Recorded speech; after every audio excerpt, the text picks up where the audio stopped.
우리 같이 말씀을 봅니다. 베드로후서 1장 12절부터 15절까지의 말씀, 어떤 내용이 들어가 있는지 같이 한번 천천히 봉독합니다. 같이 읽습니다. 시작. 그러므로 너희가 이것을 알고 이미 있는 진리에 서 있으나 내가 항상 너희에게 생각나게 하려 하노라. 내가 이 장막에 있을 동안에 너희를 일깨워 생각나게 함이 옳은 줄로 여기노니 이는 우리 주 예수 그리스도께서 내게 지시하신 것 같이 나도 나의 장막을 벗어날 것이 임박한 줄을 알미라. 내가 힘써 너희로 하여금 내가 떠난 후에라도 어느 때나 이런 것을 생각나게 하려 하노라. 아멘. 아멘. 베드로후서로 들어왔습니다. 베드로후서는 또 어떤 내용으로 우리에게 말씀을 주시는지 같이 한번 나누며 오늘 한 번으로 베드로후서 1, 2, 3장을 같이 나누려고 합니다. 자, 이제 수능 시험이 목요일로 다가왔는데 우리 수험생들에게 가장 중요한 게 뭘까요? 어쩌면 정말 말 그대로 여기까지 달려오느라고 얼마나 애를 썼는지 유치원 과정을 거치고 초등부 과정을 거치고 중학교, 고등학교 과정을 거치면서 가장 중요하게 목표를 놓고 달려가는 게 결국은 이 수능이 아니었던가 싶습니다. 지금 우리 수험생들에게는 이것이 인생의 모든 것인 것처럼 느껴질 수 있거든요. 근데 우리는 이제 인생을 이만큼 살다 보니까 어떤가요? 그것이 인생의 다는 아니었다라는 것을 이제 고백하는 삶이 이루어지죠. 근데 우리 어린 자녀들에게는 아직까지도 그런 경험들이 없기 때문에 이 목표가 얼마나 중요한지 우리는 알고 있을 겁니다. 이제 4일 남았습니다. 무엇이 가장 중요할까요? 새로운 것을 배우려고 애를 써야 될까요? 그동안 배운 것들을 잘 생각하고 기억하는 시간을 가져야 될까요? 어떨까요? 새로운 것을 또 배워야 되나요? 이렇게 새로운 거 배우려고 하다가 또 어떻게 될까요? 이게 지난 시간까지 배웠던 것들을 또 잊어버리는 일도 벌어질 수 있기 때문에 그동안 정말 수년의 세월 동안 쌓아왔던 것들을, 배워왔던 것들을 다시 한 번 더 기억하며 점검하며 나가는 것이 소중한 시간이 아닐까라는 생각이 듭니다. 우리의 신앙 여정도 이와 같지 않을까라는 생각이 듭니다. 늘 우리는 점검합니다. 아직 어린 나이들이라면 계속해서 새로운 걸 배워서 나가야 되겠지만 이제 이만큼 나이가 들고 나서 보면 그동안 통독하고 읽고 말씀을 배우고 또 듣고 했던 모든 것들, 묵상했던 내용들까지 계속해서 우리는 점검하는 시간이 되는 줄로 압니다. 오늘 베드로후서는 바로 그런 내용입니다. 베드로 사도가 이제 베드로후서를 기록해서 보내는데 어떤 상황 속에서 어떤 마음으로 보내고 있을까? 베드로서는 어떤 내용일까? 이제 14절의 내용만 보아도 이게 어떤 내용인지 알 수가 있습니다. 14절을 다시 한 번 더 읽어보면서요, 이게 어떤 내용일 것인가 한번 추측을 해보시죠. 성경을 읽으면서 좀 그런 생각을 가지며 읽게 되면요, 그 내용 속에 들어가 있는 것이 어떤 비장함이 들어가 있는지 알 수가 있습니다. 자, 14절 같이 한번 읽어보죠. 시작. 이는 우리 주 예수 그리스도께서 내게 지시하신 것 같이 나도 나의 장막을 벗어날 것이 임박한 줄을 알미라. 나의 장막, 육신의 장막을 벗어날 날이 이제 임박했다. 바로 눈앞에 죽음이 다가와 있다라고 이제 확신하며 걸어가고 있는 중입니다. 그러면 베드로후서는 뭐가 되냐면요, 베드로 사도의 고별 설교이고 유언과도 같은 내용입니다. 죽음을 바로 눈앞에 두고 어떤 이야기를 할 수 있을까? 우리는 죽음을 눈앞에 두고 뭘 얘기할까요? 자녀들에게 혹은 공동체에게, 사람들에게 어떤 얘기를 할까요? 이게 금고에 열쇠 있으니까 그거 잘 챙겨야 된다, 뭐 이런 얘기 할까요? 그리고 어디에 또 내가 이렇게 금고 이렇게 숨겨놓은 게 있으니까 금덩어리가 파서 가져야 되고, 또 내가 지부책 다 적어놨으니까 누구한테 빌려준 돈 다 적어놓은 거 있다, 장부 가지고 다 돈을 찾아야 된다, 이런 얘기 할까요? 죽음을 눈앞에 둔 사람은 그런 얘기를 하지 않을 겁니다. 베드로 사도가 지금 죽음을 눈앞에 두고 이 죽음도 자신의 생각대로 가는 것이 아니거든요. 이미 적혀 있습니다. 이는 우리 주 예수 그리스도께서 내게 지시하신 것 같이, 이미 주님께서 너의 끝이 왔으니 준비하라고 얘기하신 겁니다. 이 장막집을 벗어날 날이 이제 다가왔다는 것을 얘기해 주신 것이죠. 우리도 주님과 함께 깊은 교제를 가지고 살아간다면요, 우리의 끝을 볼 수 있는 삶이 될 것이라 생각되어집니다. 베드로는 끝을 눈앞에 두고 가장 중요하게 해야 될 것이 무엇일까? 뭘 해야 될까요? 끝이 다가오면. 그래서 12절, 13절, 14절을 빼고요, 여기는 이제 임박했다라고 얘기하는 내용이니까 12절, 13절, 15절 세 절에 공통적으로 들어가 있는 게 있습니다. 이거 하려고 하는 거예요. 베드로서는 그게 목적입니다. 이걸 하려고 베드로서를 기록한 겁니다. 자, 공통적으로 들어가 있는 게 뭘까요? 방금 같이 읽었었는데 어떤 내용이죠? 이러면 이제 논술 만점 받는 겁니다. 우리 자녀들이 이렇게만 하면 되는 겁니다. 성경을 읽으면 논술이 저절로 된다고 저는 확신합니다. 국어는 뭐 당연히 만점 받는 거고요. 왜냐하면 이 안에 국어, 논술 다 들어가 있으니까요. 생각나게 하려고. 자, 생각나게 하는데 어떤 것을 어떻게까지 생각나게 하려고 하는가? 그 비장함이 들어가 있습니다. 각오가 들어가 있어요. 12절을 보면요, 그러므로 너희가 이것을 알고 이미 있는 진리에 서 있으나 항상 너희에게 생각나게 한다. 이미 진리를 알고 있는데, 과거에 이미 진리를 알고 있는데 또 생각나게 한다. 그건 뭘까요? 과거부터 현재까지 나는 하는 일이 뭐냐면 이거 생각나게 하는 것이다, 그거고요. 그 다음에 13절 보시죠. 내가 이 장막에 있을 동안에 너희에게 일거에서 생각나게 한다. 내가 지금 현재부터 살아있는 모든 그 순간, 목숨줄이 끊어지는 그 순간까지 생각나게 할 것이라고 얘기하는 겁니다. 15절 보시죠. 내가 힘써 너희로 하여금 내가 떠난 후에라도 어느 때나 이런 것을 생각나게 하려 하노라. 내가 죽은 이후에도, 사라진 이후에도 이것만 생각나게 하려 하는 것이라. 이 비장함이 무엇인지 보이시나요? 과거에도 현재에도 미래에도 지금 생각나게 하려는 것, 이것만 가슴에 품고 걸어간다면 상황이 어떠하든지 관계없다는 겁니다. 그래서 오늘 제목은 이렇게 정해봤습니다. 생각나게 하려고. 우리는 무엇을 생각나게 하는 사람이 되어야 될까? 무엇을 기억나게 하는 사람이 되어야 될까? 그게 지금 베드로 사도가 가고 있는 길이거든요. 상황은 상당히 좋지 않습니다. 지금 외부적으로는요, 지금 죽음이 임박해 있다는 얘기는 뭐냐면 네로가 극성을 부려대고 극렬하게 박해하고 있는 시기라는 얘기거든요. 그때 죽는 거거든요. 그것도 십자가에 거꾸로 매달려서 죽음을 맞이하게 됩니다. 그런 상황 속에 외부에서는요, 극렬하게 박해가 들어오고 핍박이 들어오고 목숨이 한순간에 끊어질 수 있는 것, 내가 예수 믿는다라고 고백하는 그 순간에 목숨을 내어놓고 살아가야 되는 그런 박해가 외부에서 밀려 들어오는 시기이고요. 그리고 또 거기에 덧붙여서 베드로후서 1장, 2장, 3장을 읽으시면요, 내부에서도 문제가 발생되기 시작합니다. 교회 내부에서도요. 여호와의 예수 그리스도의 강림이 언제 있다고 그러냐? 지금 과거에도 그대로 세상이 그대로 있고 지금 현재도 그대로 있지 않냐? 그렇게 긴 세월 동안 세상이 그대로 있는데 무슨 예수가 강림한다고 그러냐? 교회 내부에서도요, 뒤흔들리기 시작합니다. 거짓 교사들이 나타나서 예수의 강림이 어디 있다고 그러냐?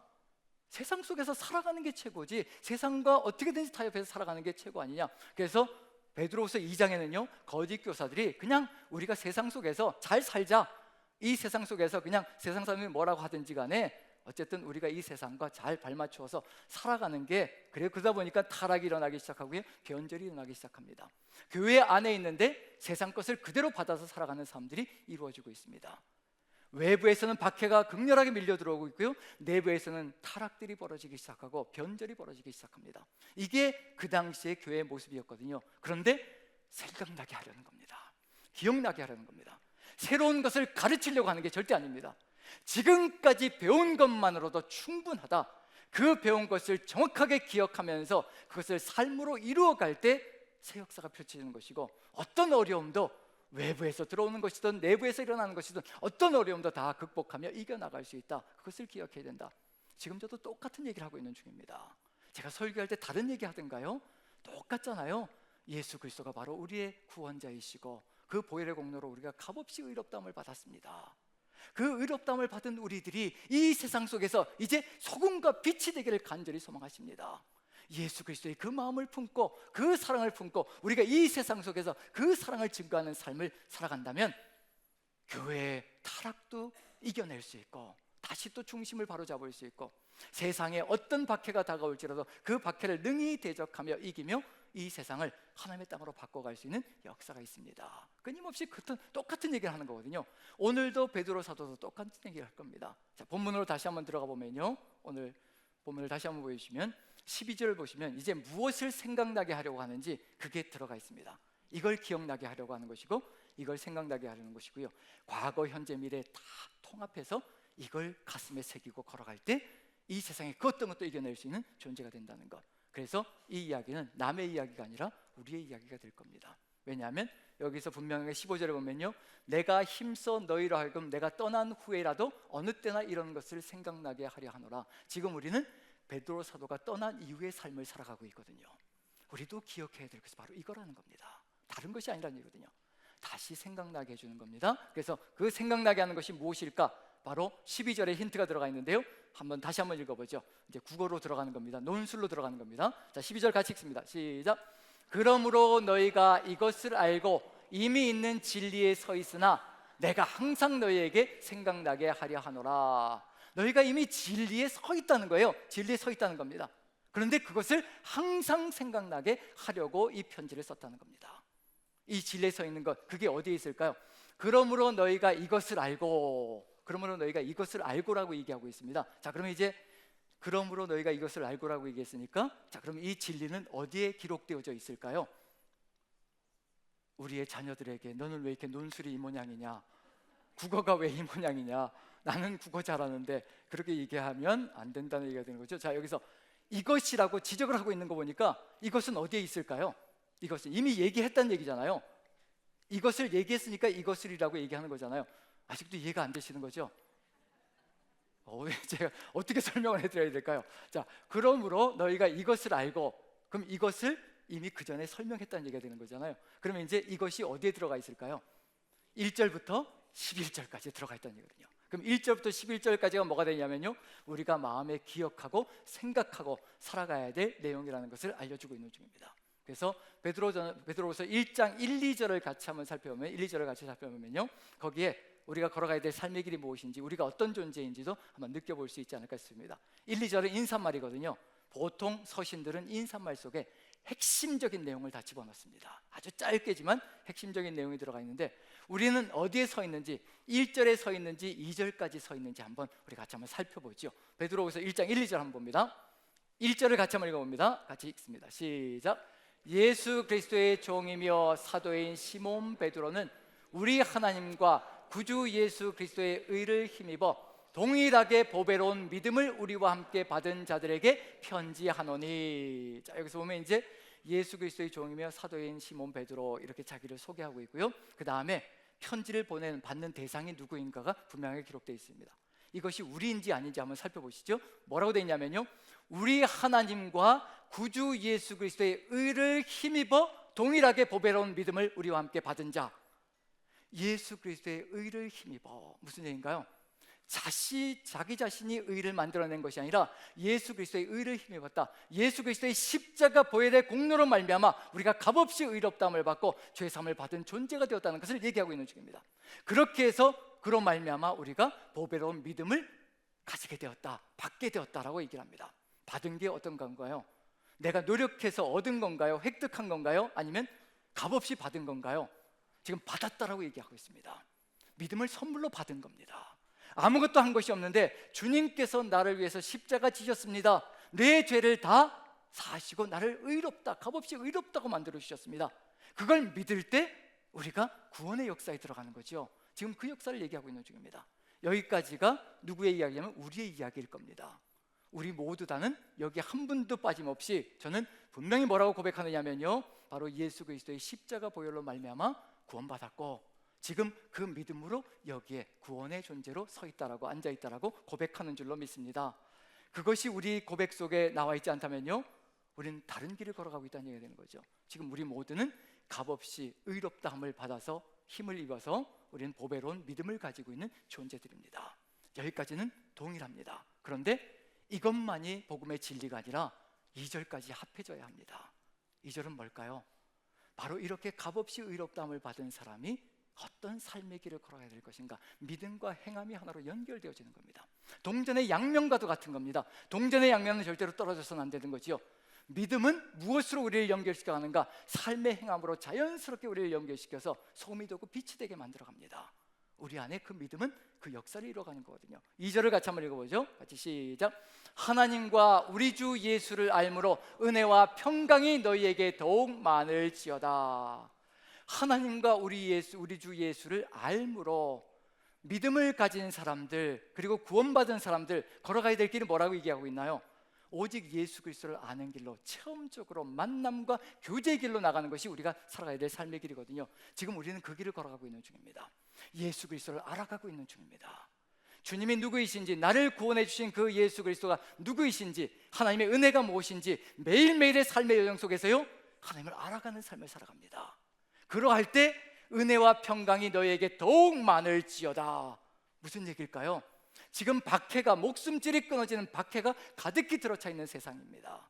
내부에서도 변절이 일어나기 시작하고 타락이 일어나기 시작하는 그런 시절입니다. 그런데도 불구하고 은혜와 평강이 더욱더 넘쳐날 수 있는 삶, 우리는 보통 평강을 뭐라고 얘기하냐면요, 평안을 뭐라고 얘기하냐면 주변이 다 평정되어져야, 내 삶 속에서 문제가 다 해결되어져야 나는 평안을 누릴 수 있다고 생각할 때가 참 많습니다.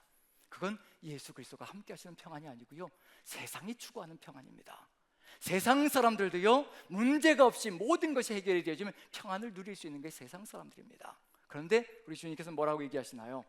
이런 모든 문제들 속에서도 은혜와 평강이 더욱더 넘쳐날 수 있는 길이 어디 있을 것인가? 바로 예수 그리스도를 알아가는 것이라는 겁니다. 우리가 455장 이제 끝나고 결단 찬양으로 올려드릴 터인데, 주님의 마음을 본받는 자, 그 마음에 평강이 넘쳐나면 험악한 세상을 이길 힘이 하늘로부터 임함이로다. 평강이요, 평강이요, 험악한 세상을 이길 힘이요, 하늘로부터, 우리 구주 예수 그리스도로부터 우리에게 임하는 거거든요. 그래서 세상 속에서 아무리 각박하고 힘겹고 어려울지라도 평강을 누릴 수 있는 길은 바로 거기 있다는 겁니다. 주님이 함께 하실 때, 그래서 주 예수, 우리 주 예수를 알므로 말미암아 은혜의 평강이 너에게 더욱 많을지어다. 예수 그리스도를 알아가는 것, 그것이 우리의 힘이 되고, 그리고 우리의 삶이 되고 능력이 되어질 때 다른 길을 걸어간다는 것, 이 두 가지가 하나로 합쳐질 때 이게 복음이고 이게 진리입니다. 이것이 있을 때 어떤 삶의 여정도 상관없습니다. 어떤 상황도 상관없습니다. 환경과 여건이 절대로 우리를 지배할 수가 없습니다. 이미 우리는 십자가 보혈의 공로로 구원받은 존재고요, 예수 그리스도를 알아가기로 결단하며 오직 주님께서 우리의 모든 것 되신다는 것을 고백하며 주님과 함께 매일매일의 여정을 걸어가고 있으니 누가 감히 우리를 뒤흔들 수 있겠습니까? 이 세상에 그 어떤 것도 뒤흔들 수 없는 예수 그리스도를 생각해 보십시오. 파도가 일어나고 바람이 휘몰아칠 때, 배가 파손되기 직전일 때, 그때 예수님께서 바람과 바다를 명령으로 잠잠케 하십니다. 제자들이 묻지요, 저가 누구이기에 바람과 바다도 순종하는가? 우리는 그걸 알아가고 있는 중입니다. 주님이 함께 하시면요, 우리 삶 속에 일어난 모든 폭풍과 바람은요, 한순간에 일시에 잠잠해질 수가 있습니다. 그 주님이 우리와 함께 하시는 겁니다. 그 주님을 알아가는 겁니다. 그게 믿음의 여정입니다. 이 믿음의 여정이 일어날 때 우리 안에 가득히 들어차는 게 뭘까요? 그것이 가득히 들어찰 때 세상을 바꾸는 아름다운 역사가 펼쳐지기 시작합니다. 상황도 괜찮습니다. 극렬하게 핍박하고 박해도 괜찮고요, 조롱해도 괜찮습니다. 그 삶이 세상을 바꿉니다. 그래서 이 두 가지가 하나로 합쳐져서요, 바로 그 다음 3, 4절의 역사가 펼쳐집니다. 이렇게 되면 예수 그리스도를 알기 시작하면요, 우리 안에 가득히 넘쳐나는 것이 있습니다. 한번 우리의 삶과 한번 비교를 한번 해보죠. 자, 3, 4절 같이 한번 보여주시죠. 자, 3절 보시면요, 같이 한번 읽습니다. 시작. 그의 신기한 능력으로 생명과 경건에 속한 모든 것을 우리에게 주셨으니 이는 자기의 영광과 덕으로서 우리를 부르신 이를 알므로 말미암음이라. 여기도 뭐라고 되어 있나요? 우리를 부르신 이 일을 알므로, 예수 그리스도를 알므로 말미암아 이와 같은 것이 우리에게 넘쳐난다. 그것을 얘기하고 있는 중이거든요. 그게 뭐냐면 신기한 능력으로 생명과 경건에 속한 모든 것을 우리에게 주셨다. 신기한 능력, 예수님의 가장 신기한 능력은 뭘까요? 죽은 자를 살리는 걸까요? 모든 병자를 일으켜 세우는 걸까요? 예수 그리스도의 가장 최고의 신기한 능력은 뭘까요? 바울 사도도 이것밖에 내가 자랑할 것이 없다라고, 세상 사람들에게 이것이 조롱거리가 되고 비웃음거리가 되겠지만 믿는 자들에겐 이것이 가장 큰 능력이다라고. 그게 뭘까요? 바로 주 예수 그리스도의 십자가입니다. 바로 십자가가 우리에겐 최고의 능력입니다. 신기한 능력으로, 그 십자가의 능력으로, 그 십자가의 생명 주심으로 우리에게 생명과 경건에 속한 모든 것을 주셨다. 영생을 주셨다는 겁니다. 예배자의 삶을 허락하셨다는 겁니다. 주님께서 허락하셨거든요. 그게 우리 안에 가득 들어차면, 예수 그리스도를 알아갈수록 그게 가득 들어차면요, 우리의 삶에 넘쳐나는 것이 있습니다. 이게 넘쳐납니다. 그래서 4절, 세상이 어때도 상관없습니다. 그것을 능히 이겨내고 여기로 갈 수가 있습니다. 같이 한번 읽어보죠. 4절입니다. 같이 시작. 이로써 그 보배롭고 지극히 큰 약속을 우리에게 주사 이 약속으로 말미암아 너희가 정욕 때문에 세상에서 썩어질 것을 피하여 신성한 성품에 참여하는 자가 되게 하려 하셨느니라. 영생의 기쁨이 가득 들어차니까요, 영원한 생명, 하나님 나라의 그 영광이 가득히 들어차니까 세상 것은 바라볼 생각도 나지 않습니다. 썩어질 것들이거든요. 하나님의 영광의 나라, 영원한 나라에 비교하면요, 이 세상 것들은 썩어질 것이거든요. 그래서 그 썩어질 것들을 피하게 되고 신성한 성품에, 누구의 성품일까요?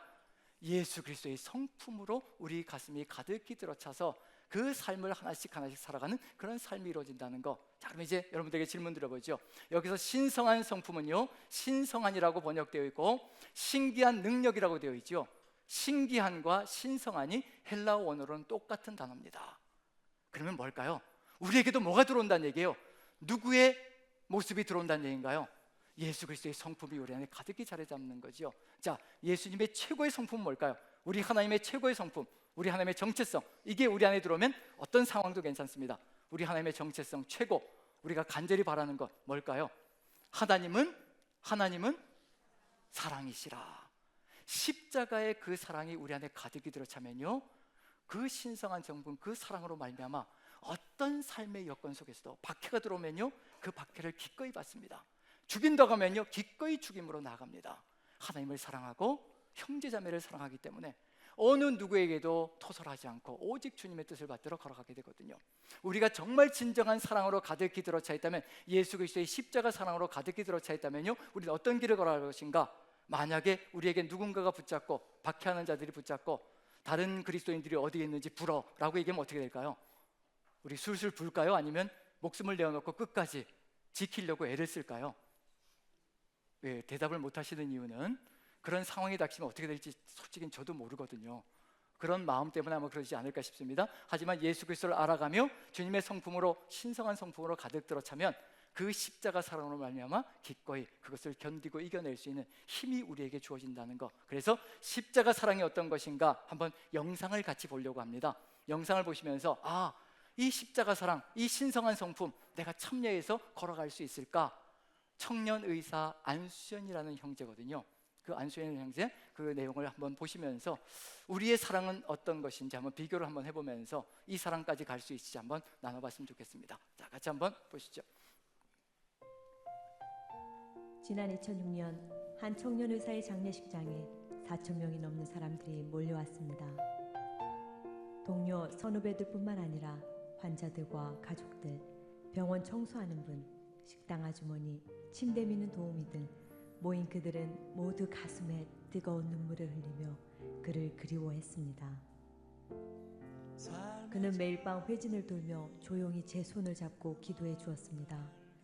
기독교인이 아니라 처음에는 거부감이 들고 불쾌하기까지 했지만 어느 날부터 그 청년 의사를 기다리게 되었고, 그 청년 의사가 믿는 그 예수님을 한번 믿어보고 싶어졌습니다. 암투병 중인 남편을 간호하느라 몸도 마음도 지쳐 있었는데 그 청년 의사가 다가와 성경책 한 권과 찬양 테이프를 전해주고 갔습니다. 밤새 찬양을 듣고 성경책을 읽으며 얼마나 큰 위로와 힘을 얻었는지, 정말 하나님께서 제게 보내주신 천사였습니다.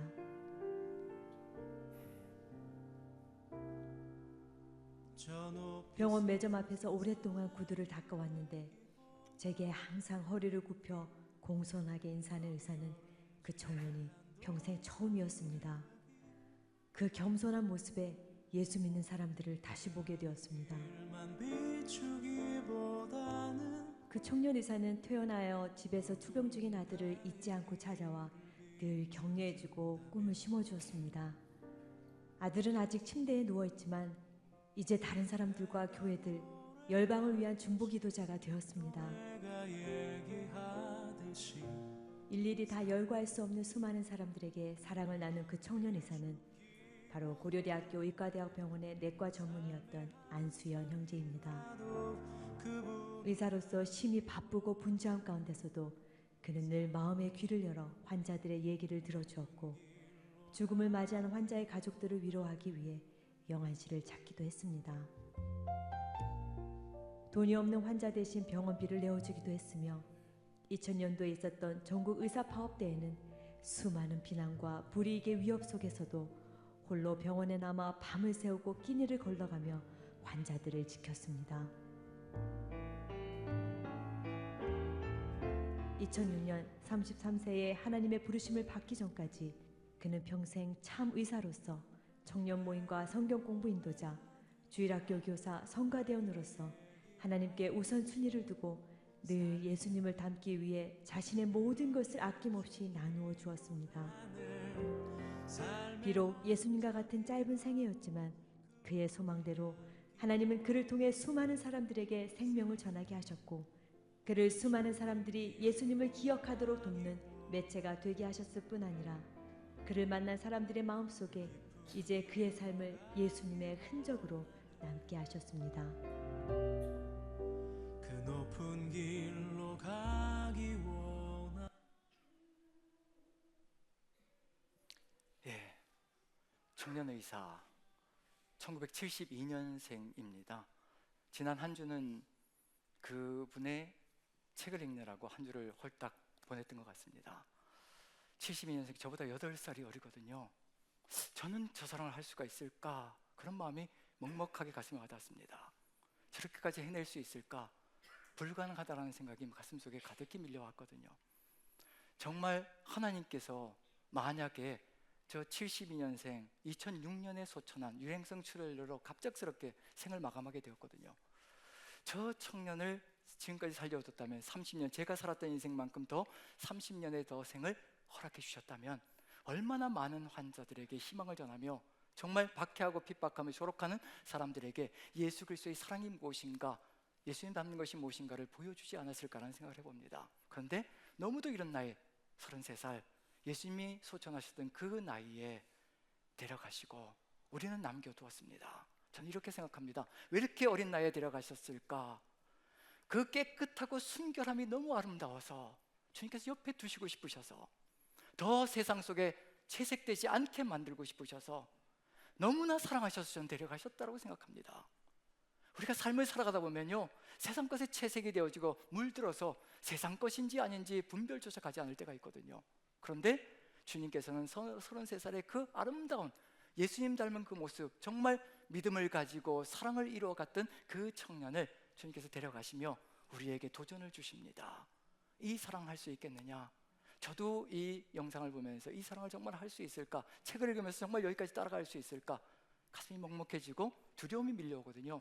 지금도 이기심이 가득 들어차 있고 자기중심적이고 내 시간, 정말 뭘 연구하고 그렇게 할 수 있는 시간은 정말 깨우고 싶지 않은, 어딘가에 나누고 싶지 않은 그런 마음이 가득히 들어차 있거든요. 이것만큼 내가 확보해야 된다, 이것만큼 절대 양보할 수 없다, 그런 마음이 아직도 들어가 있거든요. 목사인데도 불구하고 그런 삶을 살아가고 있는 저 자신을 바라보면서 어떻게 살아가야 될 것인가를 다시 한 번 더 점검하게 하는, 그리고 무엇을 기억나게 하는 사람이 되어야 될 것인가, 이 청년처럼 정말 예수님을 기억나게 하는 사람, 생각나게 하는 사람, 삶 자체가 그런 길로 걸어갔던 사람, 그 삶을 살아갈 수 있을까라는 두려움이 밀려옵니다. 근데 베드로 사도가 고별 설교를 남기면서 걱정 말아라고 위로해 주는 것을 듣습니다. 왜 그럴까요? 베드로 사도가 베드로후서를 쓰면서 이 내용을 전하고 있는 중이거든요. 내가 생각나게 하려고 한다. 예수 그리스도가 누구이신가, 그 진리가 무엇인가, 생명이 무엇인가를 생각나게 하려고 한다는 겁니다. 베드로 사도에게 그걸 맡기셨다는 건 얼마나 감사한 일인지, 예수님께서 사도들을 다 모아놓으시고 마지막 십자가 지기 전에 서로 사랑하라, 내가 너희를 사랑한 것처럼 너희도 서로 사랑하라, 너희가 서로 사랑하면 모든 사람들이 너희가 내 제자인 줄 알리라, 세 계명을 선포하시고요. 그때 베드로가 질문합니다. 그 다음에요, 주여 어디로 가시나이까? 그때 예수님께서 선포하십니다. 네가 지금은 내가 가는 곳에 따라올 수 없으나 후에는 따라올 것이라 선포하시는 겁니다. 너는 이 사랑 절대 할 수 없다. 내가 너를 사랑한 것처럼 너는 절대로 이 사랑 끝까지 따라올 수 없다. 지금은 따라올 수 없으나 후에는 따라올 것이라. 주님, 왜 지금은 안 된다고 하십니까? 내가 목숨을 내어놓고 주님을 따를 것입니다. 네가 목숨을 내어놓고 나를 따르겠느냐? 다 굴기 전에 3번 나를 부인할 것이라. 주님은 다 아십니다. 우리의 사랑이 얼마나 한계가 있는지, 무엇을 통과해야만요, 예수 그리스도의 십자가의 의를 힘입어 보배로운 믿음을 가져야만 그 길로 나아갈 수 있는 삶이 이루어지거든요. 아직은 너는 아니라는 겁니다. 그런데 우리는 그 보배로운 믿음을 받았습니다. 그런데 아직도 믿음, 사랑, 소망인데 믿음에서 사랑으로, 이 아름다운 사랑으로 아직도 나아가지 못하는 그 삶을 바라보며 베드로 사도가 우리에게 위로해 주고 있습니다. 걱정하지 마라, 가고 있는 중이다. 그래서 그 다음 절을 보면요, 그 다음 부분을 보면 우리가 가야 될 길이 무엇인지 한 걸음씩 천천히 보여줍니다. 우리가 가야 될 사랑의 길이 무엇인지 알려주고 있는 중입니다. 자, 그래서 한번 보시면요, 베드로후서 1장 5절부터 7절까지만 한번 읽어봅니다. 같이 한번 읽어보죠. 시작. 그러므로 너희가 더욱 힘써 너희 믿음의 덕의 지식의 절제를, 절제의 인내를, 인내의 경건을, 경건의 형제우애를, 형제우애의 사랑을 더하라. 베드로 사도가 전해주는 거거든요. 믿음으로부터 분명히 시작합니다. 값없이 받은 그 의인, 믿음으로부터 출발하거든요. 근데 그게 시작점입니다. 어디까지 가야 될까요? 종착점은 결국 사랑입니다. 믿음에서 사랑까지 가는 거예요. 그 사랑으로 우리가 나가는 것이 우리의 삶의 여정입니다. 그런데요, 그 가운데 뭐가 들어가 있나요? 덕이 들어가 있고요, 지식이 들어가 있고요, 절제가 들어가 있고요, 인내가 들어가 있고요, 경건이 들어가 있고, 형제우애가 들어가 있습니다. 염려하지 마라. 믿음에서 사랑으로 직접 가는 것이 아니라, 제가 이걸 보면서 깨달은 게 뭐냐면요, 저 자신을 바라보며 자괴감을 느끼고 또 다른 형제자매를 바라보며 왜 믿는다고 하는데 왜 저렇게밖에 안 되나 라는 생각을 할 때가 있거든요. 그 생각을 버리게 되었습니다. 내려놓게 되었습니다. 믿음에서 사랑까지 가는데, 그 믿음에서 사랑까지 가기 위해서 우리에게 거쳐가야 될 그 믿음의 여정이 무엇인지를 분명히 보여주고 있거든요. 믿음에서 사랑으로 직접 가는 것이 아니라 믿음 다음에 덕을 쌓아가야 되고, 윤리 도덕을 다른 사람들보다 더 아름답게, 그리고 거쳐가는 그 관문을 거쳐가야 되고, 그 윤리 도덕 위에 또 뭐가 될까요? 지식, 예수 그리스도라는 지식이 더욱더 깊어져야 될 것이며, 그것이 깊어질 때 무슨 일이 벌어질까요? 예수님을 더 깊이 알아가고 하나님을 알아갈 때 이제 절제하기 시작합니다. 세상 속에서도 이제 내가 해야 될 일과 하지 말아야 될 일을 절제하기 시작합니다. 그 절제가 이루어지면서 이제 무엇도 연결되기 시작하냐면요, 인내가 만들어지기 시작합니다. 이제 주님을 믿게 되거든요. 주님을 믿게 되니까, 신뢰하게 되니까 지금 겪고 있는 어떤 어려운 상황들도 뭐가 될까요? 하나님의 뜻이 있을 것이라 믿기 시작하는 겁니다. 그래서 참기 시작하는 겁니다. 그래서 인내하면서 걸어가는 겁니다. 하나님께서 분명히 내가 이해할 수 없는 상황이지만 하나님께서는 분명히 뜻을 가지시고 이끌어 가실 것이라, 그래서 인내하게 됩니다. 이 인내까지 이루어지면요, 하나님을 신뢰하는 마음이 더욱더 깊어지기에 경건이라는 예배자의 삶이 아름답게 펼쳐집니다. 예배자가 된다는 건 뭘까요? 이제 하나님을 믿고 신뢰하며 하나님께 맡기는 삶이거든요. 하나님만 예배하겠다는 삶이 이루어지는 겁니다. 그제서야 뭐가 이루어질까요? 그제서야 진짜 형제자매들이 보이기 시작하는 겁니다. 내가 진짜 예배자가 될 때 경건한 삶을 살아가며 오직 하나님만을 우선순위에 두고 걸어갈 때요, 그제서야 형제자매가 얼마나 소중한 존재인지를 깨닫기 시작합니다. 내 피부치 같은 존재로 여겨지기 시작하는 겁니다.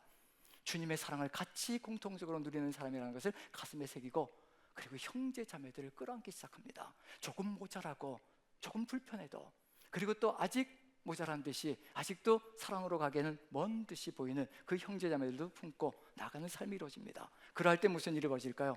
그러할 때 마침내 아가페의 사랑으로 결론 지어진 역사가 펼쳐진다는 것. 저는 그래서 저 자신을 돌아보며 나는 어디에 있을까? 믿음은 이미 바탕이 되어져 있는데 예수 그리스도의 십자가 보혈로는 내가 믿음으로 확신하며 그 믿음을 가지고 가고 있는데, 나는 지금 덕을 쌓는 것에 있을까? 지식을 쌓는 것에 있을까? 아니면 또 절제를 쌓아가는 것에 있을까? 아니면 인내를 쌓아가는 것에 있을까? 이제 주변 형제자매들을 바라보시며 그것을 바라보시기 바랍니다. 아직 아가페의 사랑, 예수 그리스도의 십자가의 사랑이 보이지 않거든 이 형제자매는 어디에 위치하고 있을까? 그리고 거기에 멈추지 않고 걸어갈 수 있도록 격려하며 이끌어가며 오직 예수 그리스도의 이 사랑으로 함께 나아갈 수 있도록 이끌어가는 것, 그것이 우리의 사명이고 우리가 걸어가야 될 삶의 길일 겁니다. 베드로 사도는 그것을 기억나게 하고 생각나게 하는 겁니다. 예수 그리스도를 믿는 믿음이 든든히 서 있을 때 우리는 거기서부터 출발해서 예수 그리스도를 알아감으로 이제 한 걸음씩 한 걸음씩 사랑을 향해서 나아가고 있는 존재들이라는 것, 완성된 존재가 절대 아니라는 겁니다. 우린 절대로 완성된 존재가 아니라요, 가고 있는 중이고요, 공사 중이고요, 아직도 가야 될 길이 먼 사람들입니다. 우리 앞뒤 좌우로 보시면서 이렇게 한번 인사했으면 좋겠습니다. 나는 공사 중입니다. 한번 같이 한번 인사 나누시죠. 나는 공사 중입니다. 자, 다시 한 번 더 보시면서 당신도 공사 중이네요. 같이 한번 인사 나누시죠. 당신도 공사 중이네요. 네. 그리고 지혜와 지식을 가지고 주님이 가르쳐 주시는 대로 어디 위치하고 있는지, 이 단계들 속에서 어느 곳에 있는지 볼 수 있는 지혜를 허락하여 주셔서 어떻게 이끌어가야 될지, 내가 어떻게 기억나게 만드는 존재가 되어야 될지, 내가 어떻게 예수님을 생각나게 만드는 존재가 되어야 될지, 그것을 가슴에 새기면서 한 걸음씩 한 걸음씩 나간다면요, 우리 공동체는 아름답게 서로를 품고 형제 우애와 자매 우애가 가득 들어차서 마침내 아가페의 사랑으로 나가는 역사가 펼쳐질 것이라는 거. 그래서 잊지 말아야 될 것이 있습니다. 그게 바로 8절입니다. 8절. 이것을 절대 멈추지 말아야 합니다. 같이 한번 읽어보죠. 시작. 이런 것이 너희에게 있어 흡족한즉 너희로 우리 주 예수 그리스도를 알기에 게으르지 않고 열매 없는 자가 되지 않게 하려니와. 뭘 얘기하고 있나요? 이런 것이 너희에게 있어 흡족한즉. 뭘 흡족하다고 얘기할까요? 아가페의 사랑만 있어서 흡족하다? 절대 그렇지 않습니다. 네가 윤리를, 덕을 아름답게 쌓아가고 있구나, 지식을 쌓아가고 있구나, 그리고 절제하려고 애를 쓰고 있구나, 어찌하든지 세상 사람과 다르려고 애를 쓰고 있구나, 이렇게 어려운데도 인내하려고 몸부림을 치고 있구나, 그것 하나하나 바라보시면서 흡족하게 여기시는 하나님을 바라보시는 겁니다. 우리 주님은요, 우리에게 그런 모습이 보일 때마다 흡족하게 여기시며 기뻐하시며 한 걸음씩 한 걸음씩 이끌어 가신다는 거, 그걸 마음에 새긴다면 우리가 가야 될 길이 무엇인지 느낄 수 있고요, 그걸 위해서 멈추지 않고 해야 될 일이 뭐냐면요, 너희로 우리 주 예수 그리스도를 알기에 게으르지 않고. 예수 그리스도를 알아가는 것은 절대로 멈추지 않아야 합니다. 그래야 다른 길을 걸어갈 수 있거든요. 묵상이 바로 그 길입니다. 묵상의 1번 질문이 뭐든가요? 하나님은 어떤 분이십니까? 예수 그리스도는 어떤 분이십니까? 그것을 절대 멈추지 말아야 합니다. 그래야 우리에게 주시는 교훈이 무엇입니까를 분명히 알 수가 있거든요. 오늘은 에스라의 이야기입니다. 전 한 절이 딱 꽂히더라고요. 뭐냐면요, 에스라가 율법을 연구하고 준행하며 가르치기로 결심하였더라. 뭘까요? 율법을 연구하는 겁니다. 샅샅이 뒤지면서 찾는 겁니다. 주님의 마음이 어떤 것인지 찾는 겁니다. 그리고 나서 뭘 할까요? 그 다음에 가르치는 게 아니더라고요. 그 중간에요, 준행하고가 들어가 있습니다. 율법을 배우고 익혀서 내 삶으로 준행하는 게 앞서가야 합니다. 가르치기 전에 준행할 수 있는 사람이 되어야 합니다. 그래야 제대로 된 가르침이 역사할 수 있다는 거. 지금 우리가 그 길을 걸어가고 있는 중입니다. 율법을 찾는 것은, 연구하는 것은 뭐냐면요, 하나님이 누구이신가를 배워가는 겁니다. 그리고 그 하나님의 마음을 이제 내 삶 속에서 준행하며 살아가는 겁니다. 그리고 기억나게 하는 사람이 되어서 이제 사람들에게 직접 입을 열어서 가르치지 않아도요, 살아가는 삶 자체가 가르침이 되는 겁니다. 내가 걸어가는 삶 자체가 가르침이 되고, 내가 표정 짓는 것 하나하나, 이해하는 마음 하나하나, 그것이 가르침이 되어질 때 하나님의 나라는 아름답게 펼쳐질 것이라는 것, 베드로 사도가 우리에게 그것을 기억나게 합니다. 신성한 성품에 참여하게 함으로 말미암아 우리가 예수 그리스도의 그 아름다운 성품으로 변화되어 걸어가는 모든 삶이 가르침의 길이 되고, 또 전하는 길이 된다면, 생각나게 하는 길이 된다면요, 우린 주의 나라를 아름답게 이루어가는 귀한 사람들이라는 것을 마음에 새기며 그 길로 함께 나아가는 저와 여러분들 되시기를 간절히 축원드립니다. 우리 같이 한번 기도하는 시간을 가졌으면 좋겠습니다. 오늘 이 시간 기도하기를 소망하는 것은 우리의 삶이 어느 누군가에게 생각나게 하는 사람이 되게 도와주옵소서, 기억나게 하는 사람이 되게 도와주옵소서, 그 어느 것도 아닌 우리 구주 예수 그리스도가 누구이신지를 보여주는 사람 되게 도와주시어서 오직 주님의 향기가 전파되게 도와주시고 주님의 이름이 높아지는 삶이 되게 도와주옵소서. 다 같이 한 목소리로 기도합니다. 기도하겠습니다. 사랑의 하나님, 우리 주님께서 함께하여 주시어서 오늘 이 시간에 우리의 삶의 여정을 지키시고 이끌어 주시어 오직 주 예수 그리스도를 바라보며 주님 가슴을 아버지 우리 가슴 속에 새기며 신성한 성품이 우리의 삶이 되어 오직 우리가 걸어가는 길마다 주 예수 그리스도를 기억나게 하는 사람, 생각나게 하는 사람이 되게 도와주옵소서. 그리하여 오직 주의 나라가 우리의 삶을 통하여서 아름답게 펼쳐져 형제 우애와 사랑이 가득히 넘쳐나는 공동체가 되게 도와주시옵소서. 주께서 우리의 삶을 이렇게 이끌어 가시며 우리 남산 공동체가 하나님 나라 아름다운 사랑 공동체로 이끌어 가실 줄 믿고 우리 구주 예수 그리스도 귀하신 이름 받들어 기도하옵나이다.